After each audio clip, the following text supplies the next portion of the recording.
Bref, Poutou. Il est passé hier. Moi, j'avais dit que Poutou, on le voyait quasiment jamais. Du coup, j'ai envie de le voir. Il est passé sur France Info. Bonsoir Philippe Poutou, merci d'être avec Alors, il n'était pas présent, hein, il était en visio. nous à distance, ancien candidat du... Un peu cryptique le triangle rouge. Mais non, là pour le coup, non. Mais les gens, non.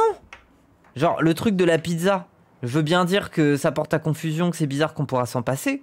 Mais le triangle rouge, c'est un emblème de la gauche. C'est un emblème historique. Il suffit d'être ne serait-ce qu'un peu renseigné sur la Deuxième Guerre mondiale pour savoir très bien en quoi ça fait référence. C'est de la culture. C'est indécent de se servir de ce symbole-là pour dire que c'est antisémite. C'est indécent pour la gauche. Là, non, je suis désolé, ça n'a rien de cryptique. Hein. Faites pas avoir là-dessus. Hein. NPA à l'élection présidentielle et vous avez rallié pour ces législatives anticipées le nouveau Front populaire. Ce matin, Philippe Poutou, le ministre de l'Intérieur, craignait des troubles après le premier et le second tour. On l'écoute et vous réagissez après.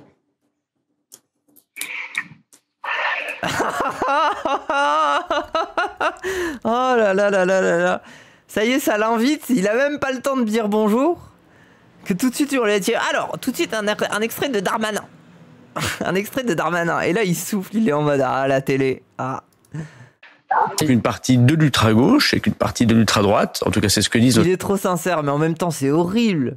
Enfin, je veux dire, les médias, c'est ça, quoi. Le mec, on lui dit même pas bonjour, on lui dit pas comment ça va, comment se passe votre campagne ou quoi que ce soit. On lui dit tout de suite, vous allez devoir réagir immédiatement au Premier ministre qui parle de bordélisation. Les services de renseignement peuvent profiter de ce moment pour créer des émeutes, essayer d'attaquer des lieux de pouvoir. Alors Philippe Poutou, le ministre de l'Intérieur, redoute des incidents, hein, vous l'avez entendu au soir du premier et du second tour, notamment provenant de l'ultra-gauche. Est-ce qu'il a... Bah désolé, mais c'est votre faute, c'est qui a proposé la dissolution si vous vouliez pas de débordement? Il a raison. Un peu trop fort le son YouTube. Bon, je baisse un peu. Hop. J'allais quand même pas dire oui, non, évidemment il a tort. Enfin bon, après on connaît le personnage, on connaît même le style de propagande des macroniens, c'est-à-dire en fait après avoir dédiabolisé d'une certaine manière l'extrême droite, maintenant il faut diaboliser la gauche, et pas que la gauche radicale, c'est toute la gauche qui est diabolisée, donc c'est faire peur. De toute façon ils n'ont plus rien à défendre, ils savent plus comment faire, ils sont tellement dans une situation catastrophique que et voilà, ils font comme ça, c'est leur mode de défense, c'est très agressif, et puis voilà, bon. Après, ça contribue aussi à une ambiance très particulière dans le débat politique où tout devient comme ça. C'est des agressions verbales, c'est injurieux, c'est des mensonges, c'est nous faire passer soit pour des terroristes, des éco-terroristes, des antisémites. Enfin voilà, tout y va. Le son de gauche, bah après c'est le plaisir un peu. Mais là, je sais pas où il s'est mis à une aire d'autoroute là. Il n'y a plus aucune limite maintenant, donc ça montre aussi à la fois la nullité de ces personnages-là, hein, quelque part une sorte de dépolitisation, puis en même temps une agressivité qui correspond bien aussi à un monde des dominants qui peut-être s'inquiète un peu et qui veut aujourd'hui garder le contrôle et donc du coup avoir... Après, c'est pas une dépolitisation, vu que leur politisation, c'est de créer la confusion. Là-dessus, c'est leur stratégie, quoi. Leur stratégie, c'est de rendre le pays confus en permanence. Donc. Elle s'inquiète un peu et qui veut aujourd'hui garder le contrôle et donc du coup avoir toute une propagande qui permet de faire baisser la tête aux gens, surtout, enfin voilà, l'intimidation. Enfin, on est dans cette ambiance-là. Bonsoir Philippe Poutou. Si le RN a la majorité absolue, ce qui n'est pas du tout exclu aujourd'hui, est-ce que vous appellerez à un troisième tour dans la rue? Ah putain, enfin, ouais, il l'écoute pas, hein. À une sorte d'insurrection contre le régime. Le mec, il a beau dire que c'est faux. Bon, après, j'ai envie de voir sa réponse. Est-ce qu'il y aura un troisième tour dans la rue? Moi, j'en ai bien envie, hein. Résultat des urnes. Allez, camarade Poutou, on va aller dans la rue. Sérieux, si l'insurrection, on peut pas appeler une insurrection aujourd'hui, on verra bien, mais ce qui est certain, c'est qu'on aimerait on peut pas le faire aujourd'hui, quoi. Peut-être, hein. Éviter ça, justement. Alors, ok, le Rassemblement national est favori, on le voit dans les sondages, et le moins probable, malheureusement, c'est que la gauche puisse passer devant. Mais ceci dit, on désespère pas, on se bat pour ça, on verra. La période est suffisamment mouvante pour... On verra bien, oui, il est si honnête. Pouvoir créer aussi la surprise. La police est trop armée. Ah bah oui. Non mais les gens, oui bien sûr. Les mouvements sociaux ne vont pas très loin. Hein. Ouais. On verra bien. En tout cas, là, c'est pour ça que même moi, des fois, de manière désespérée, j'en appelle aux hackers. J'ai un peu un imaginaire un peu bébête où je suis en mode mais putain, mais les mouvements sociaux, ils marchent tellement pas. On n'a pas des des hackers qui vont, je sais pas moi, qui peuvent couper le courant. Bref. Suffisamment mouvante pour pouvoir créer aussi la surprise. On verra bien en tout cas là aujourd'hui que ce... Vous dites on verra, enfin je vous ai connu plus virulent là, je vous dis peut-être que le RN avait une majorité, on verra. Merci pour le sub offert à Ouyouyouy. Merci, et merci les gens de vous sub et tout. Merci s'il vous plaît, merci, et s'il vous plaît, merci. Là, mais oui, on verra, non, vous avez même pas connu plus me remonter ou pas, parce qu'on est très remonté, on est capable de plein de choses, mais on n'en sait rien, on connaît pas la période, on verra bien, on n'est pas non plus en train toujours on discute pas aujourd'hui de prendre les armes ou de se lancer dans une insurrection, on n'en sait rien. Mais le problème qui est posé aujourd'hui, enfin quand même, vous le savez très bien, il y a une élection le 30 juin et le 7 juillet, on verra ce qu'il en ressortira, mais nous on va tout faire pour que ce soit la gauche rassemble. La Gorse. La gauche de Hollande à Poutou, vous l'avez suffisamment dit. Quel enfer. Qui puisse être devant et empêcher justement que ce soit un gouvernement d'extrême droite. On en est à cet objectif-là. Oui. Après, on verra bien le dimanche soir du 30 ou le dimanche soir du 7, on verra où on en est, on verra aussi l'ambiance qu'il y a dans la population, on verra la capacité ou l'envie de réagir. Enfin, on verra, on ne sait pas justement. Philippe Poutou, mais non, en tout cas, on est dans cette étape. Philippe Poutou, d'ores et déjà, il y a par exemple des fonctionnaires de l'éducation nationale en masse, il y a des personnels de la culture, également très nombreux, qui appellent à la résistance. Oh, les profs, la résistance, là. Le personnel de la culture, la résistance. Bon, après, ça me fait un peu plaisir, mais qu'est-ce qu'ils vont faire? Ils vont faire des lip dubs et... Oui. Ils vont pas venir en cours, quoi. Voire à la désobéissance, sans évoquer une insurrection. Vous appelez à une certaine forme de résistance si le scénario catastrophe du RN, selon vous, eh bien, se réalisait? Ils se battent avec des règles et des gommes. Oui, ils mettent des dictées obligatoires aux flics. Il dit, toi, tu vas me copier 50 fois, le fascisme ne passera pas. Il dit ça aux flics. Non, mais c'est certain. Là, encore, je le redis. Aujourd'hui, il y a un objectif. Oui, on a bien compris. Mais, voilà. Non, mais je sais, j'ai pas l'impression que vous comprenez bien. Donc, je répète à chaque fois. On a cette étape-là. Maintenant, il est évident que pour nous, la bataille contre l'extrême droite, c'est pas juste le 30 juin et le 7 juillet. La bataille contre l'extrême droite, contre les idées réactionnaires, et y compris contre le macronisme et son autoritarisme, ça sera une bataille de rue aussi. Mais ça, c'est pas une nouveauté. On a eu la bataille des retraites. Ouais, on a besoin d'antifascistes, hein. Voyez tout ce qui se passe là dans les rues, les gens qui tamponnent des chauffeurs de bus. Après, ce qui est horrible, c'est que c'est les flics aussi qui se lâchent, hein. Je veux dire, t'as beau être antifa, un flic, bon. Je veux dire, si tu t'en mêles, tu peux prendre une peine de prison qui est tellement exorbitante que tu peux pas trop y aller, quoi. C'est un peu... Faut porter ses couilles et en même temps, c'est un peu suicidaire, quoi, d'aller essayer de s'opposer aux flics. Ouais, bon, ça pue, quoi. Donc oui, il nous faut des antifas, c'est sûr. On a des mobilisations sociales contre les méga-bassines de partout. Donc on est dans cette idée de mobilisation générale, de construire une mobilisation. Mais là, encore une fois, on est dans une étape électorale et on pense qu'on serait en meilleure position si on empêchait l'extrême droite de diriger le gouvernement. Donc c'est ça l'objectif. Maintenant, évidemment que derrière, on n'abandonne pas cette idée de construction de mouvement social en lien évidemment avec les syndicats. On a vu toutes les déclarations de la CGT. Enfin, voilà, on peut penser, en tout cas, on espère qu'on est dans une situation où le mouvement militant, le mouvement social est en train de se reconstruire. Là, on le voit dans les campagnes, dans les différentes circonscriptions, pas que ici dans l'Aude. On voit bien qu'il y a une remobilisation militante, y compris même des militants du PS, du PC, des Verts, de L. Ouais, ça c'est le plus beau truc de cette élection, c'est la manière dont les gens ils ont voulu se mettre à tracter, se mettre à aller aider, filer un coup de main aux cellules d'action et tout ça. Et ça fait du bien. Il y a une repolitisation concrète des gens et c'est vraiment bien ça. L'AFI, du NPA et j'imagine même des gens du chat, hein. Il y a des gens peut-être ils se sont mis à faire des trucs, hein. Bah il y a Aléa, rien qu'Aléa. Moi j'y ai pas été, mais le problème c'est que là j'ai trop streamé, alors que j'aurais pu aller tracter et tout, mais j'ai trop streamé ces derniers jours. Des militants syndicalistes, d'assos et tout ça se retrouvent et construisent une campagne ensemble, c'est quand même pour nous plutôt une nouveauté. Et ça redonne confiance, ça redonne des perspectives politiques avec un programme de gauche qu'on essaie de remettre en avant. Donc c'est l'idée que la gauche doit repartir à l'offensive. Et c'est l'idée derrière aussi de comment on peut reconstruire une véritable gauche, cette fois-ci combative, du côté des luttes, une gauche radicale et pas une gauche qui a pu nous berner comme on a bien Vous avez raison, vous avez raison Philippe Poutou. Il y a une élection. Et quelle est votre position? Quelle est la position de Philippe Poutou du Mon stream, c'est une action militante déjà. Oui, bon après, est-ce que je parle à des non-convaincus? Des fois, c'est un peu la question que je me pose. Hein. Est-ce que mon contenu porte? Moi, je dis que pour l'instant, pas tant que ça. Voilà, après, moi, je suis heureuse hein, de faire des streams, comme ça permet de se renseigner sur l'actu et tout. Mais est-ce que j'ai une force de frappe qui sort du cadre de mon stream? Pour l'instant, non. J'en avais avec les BD. Moi, j'ai que ça. Bah oui, après, moi, j'en avais avec le BD. Et là, j'en fais plus. Mais après, voilà, hein, on verra. Hein. On verra, je ferai d'autres formats et tout ça, mais ça forme les gens. Bah oui, c'est plus à ça que ça sert. Hein. Nos streams, certes, on parle à des convaincus, mais on leur donne aussi beaucoup d'outils pour pouvoir argumenter, pouvoir comprendre la situation aussi. Enfin, je veux dire, moi, j'ai des gens qui m'ont remercié, qui m'ont dit « Ah, ça m'a fait du bien, notamment les streams juste après la dissolution, où moi, j'y comprenais rien, et je suis passé un peu sur ton stream, et du coup, j'y comprenais un peu plus. » Genre, tu t'expliquais ce qui se passait, le bisbee avec Ruffin, machin et tout. Voilà. Mais bon, on essaye de faire ce travail-là, quoi. Mais et puis après, je le fais aussi parce que personnellement, je gagne ma vie comme ça, les gens. Il y a ça aussi. Hein. C'est un acte militant, certes, mais je suis pas bénévole. Hein. Genre, c'est aussi mon métier. Mais voilà, moi, j'aime bien que ça soit mon métier. Ça me donne les moyens de faire mieux derrière, quoi. PA, enfin Les vous. streams donnent de la force aussi. Bah oui. Genre, vous iriez vous renseigner où sinon? Je veux dire, il y a quoi? Moi, sinon, il y a le média, il y a Blast, ça va, c'est bien. Mais sinon, il y a les autres chaînes, je les regarde pas, c'est fini. Hein. Pourquoi tu ne dessines plus? C'est vraiment dommage. J'avais fait une pause, j'avais arrêté. Merci Davilou.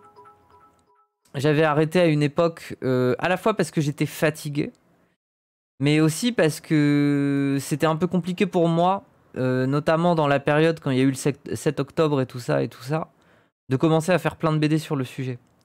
Genre, je veux dire, en soi, j'ai rien à me reprocher. Mais j'ai pas envie que ça rentre en confusion. Vous voyez ce que je veux dire? J'ai pas envie que ça soit CSC.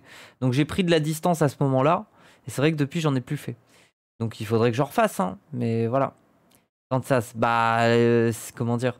J'ai pas envie que ça ressorte. J'ai pas envie que ça ressorte. Moi, je sais que j'ai rien à me reprocher. J'en ai déjà parlé. Mais j'ai pas envie que ça ressorte, ce truc-là. Parce que ça a apporté à la confusion. Ça va faire du bien à personne.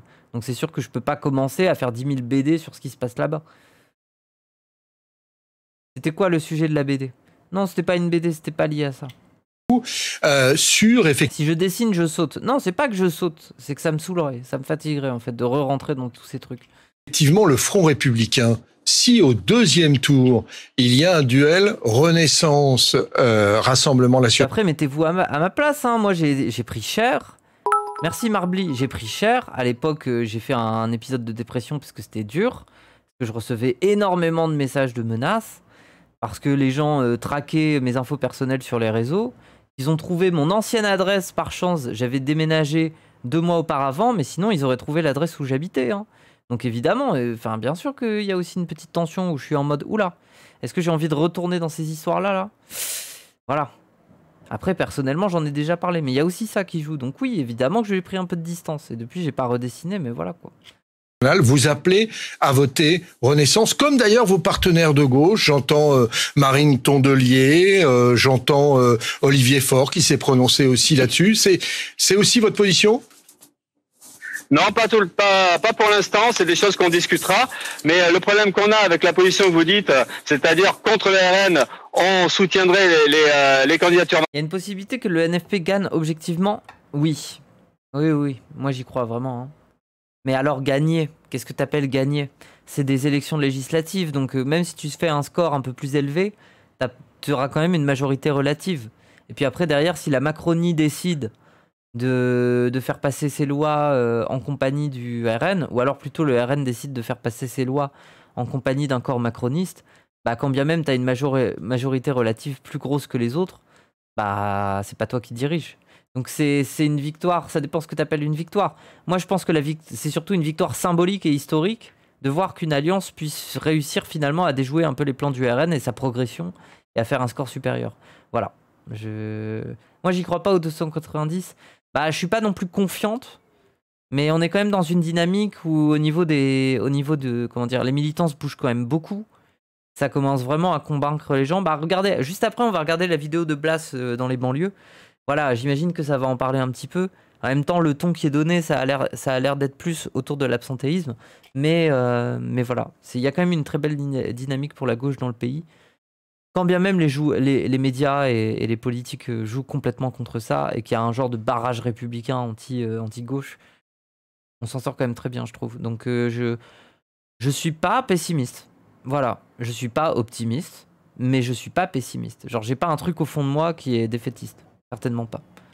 Macroniste, le problème qu'on a, c'est que notre candidature, le nouveau Front Populaire, il est à la fois contre l'extrême droite et contre le macronisme. Donc on verra bien comment les choses se présentent. C'est pour ça que c'est important aussi. Quel sera le paysage politique exact au soir du 30 ou du 7 juillet? Enfin là, vous parlez du 30, puisque c'est la préparation du second tour. Et on verra comment on se positionne exactement. Mais a priori, on n'est pas dans cette idée de soutenir Macron contre le Front National, dans le sens où on ne croit pas du tout que Macron puisse être un barrage à l'extrême droite. Si on ne gouverne pas, j'ai du mal à voir comment l'union durait. Mais dans tous les cas, l'union, elle durera pas. Mais au sein de l'hémicycle, même le PS, il ira pas quand même se fourvoyer dans des lois anti-immigration, machin et tout ça. Je veux dire, on pourra compter sur eux pour voter la plupart des trucs, mais après, on va peut-être se faire trahir sur des lois sociales plus profondes. Genre, peut-être qu'ils vont pas respecter le programme. Hein. On verra bien. Mais globalement, pour le coup, je pense que quand bien même, quoi qu'on pense du PS, ils vont pas commencer à se trahir et aller voter des trucs en faveur du RN. Je pense pas. On l'a vu d'expérience quand même. Ils voteront jamais le SMIC. On verra bien, on verra bien. Une chose à la fois, les gens. On sera là pour noter si jamais ils trahissent. Hein. On fera le savoir haut et fort. Hein. Il faudra le crier sur tous les toits. Hein. Parce que voilà... jusqu'à présent. Donc ça sera aussi les discussions collectives d'équipes de campagne, on verra à chaque fois comment on se positionne, mais en tout cas aujourd'hui on est vraiment dans cette sorte de dynamique de combat contre les deux, hein, qui je sais pas comment le dire, mais qui nous emmerde depuis très longtemps, hein, on a envie de ce sursaut là, on a envie et on espère quand même limiter la casse et peut-être même passer devant. Là aujourd'hui jusqu'au 30 au soir, enfin jusqu'à la fin de la campagne et jusqu'au résultat, notre objectif c'est bien d'empêcher la catastrophe, c'est-à-dire l'extrême droite et en même temps d'assurer que le macronisme s'effondre. À l'inverse des autres membres du nouveau Front Populaire dont désormais vous faites partie, à l'inverse d'eux, vous mettez un signe égal entre Macron et l'extrême droite. Non, mais oui. N'a pas ça. Ce que vous dis, c'est qu'aujourd'hui, on n'est pas en capacité. C'est pas que c'est un signe égal, c'est que Macron a été la porte d'entrée au pouvoir pour le RN, en fait. Merci Escargouk pour le raid. Macron a ouvert la porte. Macron a donné les clés. Macron a montré le fauteuil, il a dit voilà, c'est ici, vous pouvez vous installer. Donc oui, genre, il n'y a pas d'équivalence non plus, mais il y a une préparation des consciences et de l'appareil de pouvoir à l'arrivée du fascisme. Hein. Il y a déjà un tas de lois qui a été passées en faveur d'un pouvoir RN fort. Genre... Moi en tout cas de dire qu'on fera comme ça. A priori c'est pas trop notre truc parce que je vous le dis encore une fois, on est à la fois contre l'extrême droite qui est un danger, mais aussi contre les Darmanin, contre ce gouvernement qui a repris les idées de l'extrême droite, qui a voté des lois racistes. Donc en fait on a ce problème-là de cette d'incapacité à distinguer les deux. Mais ça veut pas dire que tout est égal. On n'en sait rien. On verra encore une fois le niveau de rapport de force qui sortira des urnes le dimanche soir et on affinera des positions à ce moment-là. J'ai bien entendu des Roussel ou du côté des écolos et peut-être même du côté du PS des prises de position maintenant. Nous, on dit, on verra dimanche soir comment on se positionne précisément. Donc vous êtes candidat pour le nouveau Front Populaire sous les... Putain, on peut plus compter sur Poutou que sur des écolos et des communistes. Hein. Alors que Poutou, genre, précisément, c'est lui qui pourrait avoir toutes les volontés de pas s'allier, de plutôt faire scission, de plutôt se montrer comme radical, de pas cautionner l'appareil des partis et tout ça. On peut quand même beaucoup plus compter sur Poutou, c'est dire. Hein. De ce programme qu'on a tous lu, est-ce que pour vous c'est un vrai programme de gauche qui vous convient? Parce que par exemple, il n'y a pas de nationalisation dedans. Oui, ben oui, non, nous on ne parle pas de nationalisation, on pense qu'il faut exproprier, socialiser, notamment les banques. Bah c'est pas dans le programme nous, ça. Ouais, tout à fait, mais ça nous embête pas du tout, on avait déjà validé le programme de la NUP il y a 2 ans, on valide le programme aujourd'hui qui est mis en place par le nouveau Front Populaire. J'espère qu'il va gagner, hein. Poutou à l'Assemblée, les gens. Quand bien même on n'a pas de majorité. Et les gens Poutou à l'Assemblée.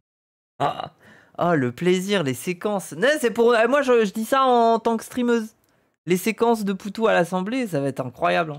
Social-démocrate ce Poutou quand même.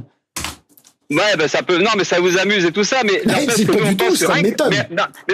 mais ce qui est intéressant à voir, c'est que ce programme-là que vous considérez comme peut-être réformiste et léger, ça affole déjà les macroniens, ça affole l'extrême droite, ça affole tout le monde. On a entendu toute cette campagne qui est menée pour dire oui, le programme de la gauche, il est pas réalisable, c'est irréaliste. Vous vous rendez compte, augmenter les salaires. Vous vous rendez compte, dès qu'on discute d'augmenter un peu le SMIC, ça affole les possédants, ça affole les droitiers. Dès qu'on discute de la retraite à 60 ans, on nous explique que c'est pas possible. Mais alors, comme ça s'appelle le Front Populaire, on pourrait aussi raconter qu'il y a plusieurs décennies, il y avait un autre Front Populaire où avant la grève générale, c'était impossible d'avoir les congés payés, c'était impossible d'avoir des droits pour les syndicats, c'était impossible d'avoir des augmentations de salaire. Et c'est donc voilà. Donc en fait, en réalité, tout est fait dans le discours néolibéral, dans le discours des dominants, de faire croire qu'on peut rien changer et qu'on n'a qu'une seule solution, c'est subir l'ultralibéralisme. Alors oui, le programme tel qu'il est aujourd'hui du nouveau Front Populaire, c'est un programme de rupture qui permet justement de repasser à l'offensive, de reposer les problèmes, la défense des services publics,